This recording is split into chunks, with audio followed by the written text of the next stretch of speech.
నూలు నూలులో శతాబ్దాల గౌరవం, పట్టు పరంపరకు ప్రతీక, సంప్రదాయానికి శాశ్వత చిరునామా సఖీ. సుమన్ టీవీ ప్రేక్షకులకు నమస్కారం. జూలై 5 నుంచి 15వ తారీఖు వరకు వృషభ రాశి వారికి ఎలా ఉండబోతుంది రాశి వివరణ తెలియజేయడానికి ప్రస్తుతం మనతో పాటు ఉన్నారు సంకల్ప మందిర్ నిర్వాహకులు, ప్రముఖ జ్యోతిష్యులు బ్రహ్మశ్రీ నందిబట్ల శ్రీహరి శర్మ గురుగారు. వారితో మాట్లాడదాం. గురుగారు నమస్కారం. గురుగారు, వాగర్థ వివ సంపృక్తౌ వాగర్థ ప్రతిపత్తయే జగతః పితరౌ వందే పార్వతీ పరమేశ్వరౌ ఆదిత్యాయ చ సోమాయ మంగళాయ బుధాయ చ గురు శుక్ర శనిభ్యశ్చరాహవే కేతవే నమః. శృంగేరి జగద్గురు పీఠాధిపతులకి, కంచి పీఠాధిపతులకి నమస్కారములు తెలియజేసుకుంటూ కార్యక్రమాన్ని ప్రారంభిద్దాం. గురువుగారు, మరి వృషభ రాశి వారికి ఎలా ఉండబోతుంది జూలై 5 నుంచి 15 వరకు? వృషభ రాశిలో జన్మించినటువంటి వారికి ప్రధానంగా గమనించుకుంటే గురువు సాధారణమైనటువంటి మిశ్రమ ఫలితాలను ఇవ్వబోతున్నాడు. కాకపోతే బుధుడు అత్యంత యోగప్రదుడుగా మారుతున్నాడు. అంటే ఎటువంటి విషయంలో 8వ తారీఖు నుంచి శుభస్థానంలో సంచరిస్తున్నటువంటి కారణం చేత స్పెక్యులేషన్స్ అంటే ఇన్వెస్ట్మెంట్స్ కావచ్చు, లేకపోతే ఫినాన్స్ రంగంలో ఉన్నటువంటి వారికి కావచ్చు, అలాగే స్టాక్ ఎక్స్చేంజ్కి సంబంధించిన వాటికి కానీ ఇన్వెస్ట్మెంట్స్ ఏవైనా కానీ మంచి ఫలితాలు అనేటువంటివి ఉంటాయి. దీర్ఘకాలిక పెట్టుబడులకు పెట్టినటువంటివి ఈ 8వ తారీఖు తర్వాత పెట్టుబడి పెట్టినటువంటిది భవిష్యత్తులో చక్కటి రిటర్న్స్ ఇచ్చేటువంటి అవకాశాలు గోచరమవుతున్నాయి. ఇక శుక్రుడు కూడా చాలా అద్భుతంగా అనుకూలంగా ఉన్నటువంటి కారణం చేత వివాహం కావలసినటువంటి అబ్బాయిలకి అమ్మాయిలకి ప్రయత్నం చేస్తే వివాహ సంబంధాలు కుదురుతాయి. కాకపోతే ఇక్కడ ప్రధానంగా నిరుద్యోగస్తులు, ఉద్యోగస్తులు ఈ 15వ తారీఖు వరకు కూడా వేచి చూస్తే చాలా మంచిదమ్మా. ఇక్కడ వీక్షించేటువంటి ప్రేక్షకులు గమనించాల్సినటువంటిది, మీ జాతకరీత్యా వృషభ రాశిలో జన్మించినటువంటి వారికి సమస్యలు ప్రతి మానవుడికి ఉంటాయండి. కానీ ఆ సమస్యల యొక్క తీవ్రత తగ్గించి అత్యంత వేగముగా మీరు అనుకున్నటువంటి సంకల్పం నెరవేర్చుకునే రోజు, అద్భుతమైన రోజు ఉంటుంది. ఆ రోజు ఏం చెయ్యాలి అనేటువంటి విషయం గురించి ఈ కార్యక్రమంలో మీకు తెలియచేయడం జరుగుతుంది. ఆశాంతం వీక్షించండి. తప్పకుండా ఈ అవకాశాన్ని మాత్రం ఎవ్వరూ మిస్ చేసుకోకండి. మిస్ అయ్యామా మళ్ళీ మనం చూడలేము ఆ రోజుని. ప్రధానంగా గమనించుకుంటేనమ్మా, నిరుద్యోగస్తులు, ఉద్యోగస్తులు ప్రధానంగా ఉన్న సంస్థల్లో పనిచేసే ప్రయత్నం చేసుకోమని చెప్పండి.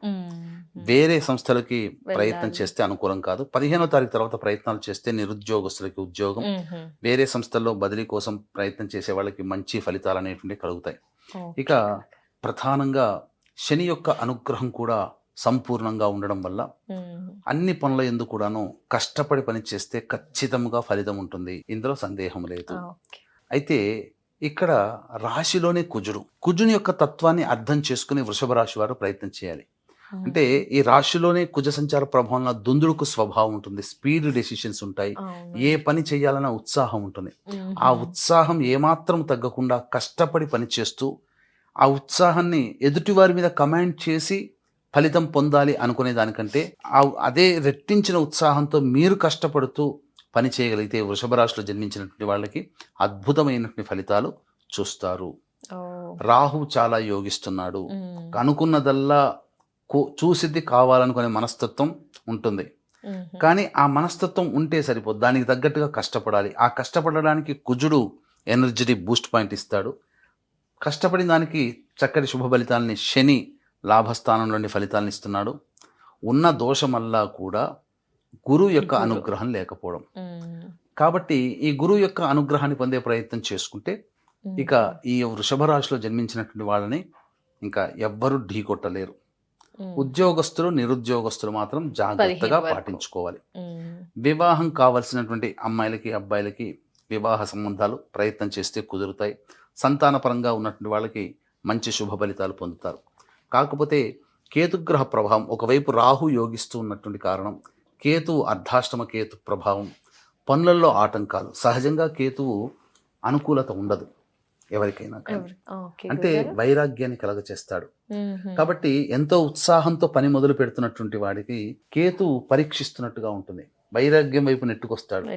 కానీ అది గమనించుకొని ఇది మన పద్ధతి కాదు, మన పని మనం చేసుకోవాలి అనుకొని ముందుకు సాగినట్లయితే అసలు ఈ వృషభ రాశి వారికి అన్ని విధాలుగా చాలా యోగదాయకంగా ఉంటుంది.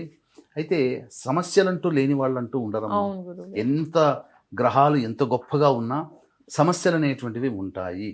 ఈ సమస్యల యొక్క నివారణ కోసం ఏంటనంటే అద్భుతమైన రోజు అని చెప్పాను కదా, అదే జూలై 13వ తారీఖు రోజు. ఆహా, ఆ ఏంటి రోజున గురువుగారు? ప్రధానంగా మహాశైవాఖ్య యోగము అని చెప్పబడింది. ఆహా. మనం చెప్పింది కాదమ్మా, మేరు తంత్రంలోనే చెప్పబడి ఉంది ఇది. మ్మ్. అంటే సోమవారము ఈశ్వరునికి జన్మ నక్షత్రం, ఆరుద్ర నక్షత్రం, మ్మ్. మాస శివరాత్రి, చతుర్దశి తిథి ఇవన్నీ కలిసి ఉన్నటువంటి రోజు అలభ్యమైనటువంటి రోజు. మళ్ళీ మళ్ళీ కావాలనుకుంటే రాదు. అవును గురు. ఇది తప్పిందా 2053 సంవత్సరంలో చూస్తాం. అమ్మో, 2053 తప్పిందా 2070లో చూస్తాం. చాలా అరుదుగా వస్తుంది. 100 సంవత్సరాలకి 3 సార్లు. 100 సంవత్సరాలకి 3 సార్లు. నేను 200 సంవత్సరాల నుంచి చూశాను. అంటే ఎప్పటి నుంచి చూశాను? 1900 సంవత్సరం నుంచి 2100 సంవత్సరం వరకు చూశాను. మ్మ్. కేవలం 9 సార్లు మాత్రమే ఇటువంటి యోగం వచ్చింది. అంటే మీరు అర్థం చేసుకోండి, కాబట్టి అద్భుతంగా ఇది వినియోగించారు. 100 మహాశివరాత్రులతో సమానమైనటువంటి Oh my రోజు. God. ఆహా. ఈ రోజున దగ్గరలోని శివాలయానికి చేరుకొని ఈశ్వరునికి అభిషేకము, అర్చన జరిపించుకొని మీ యొక్క సంకల్పాన్ని ఆ పరమేశ్వరునికి నివేదన చేయండి. పరమేశ్వరుడు సదా ప్రసన్నుడై చాలా బలంగా ఉంటాడు ఈ సమయంలో.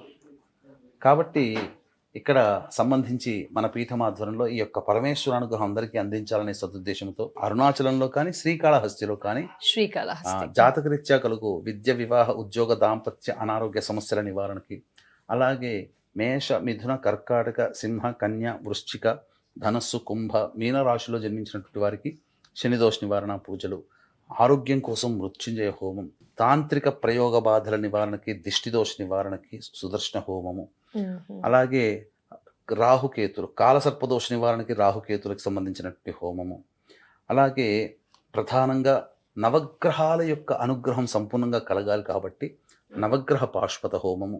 ఇప్పుడు విద్యార్థులకి అకాడమిక్ ఇయర్ అవును ప్రారంభమైంది గురుగారు.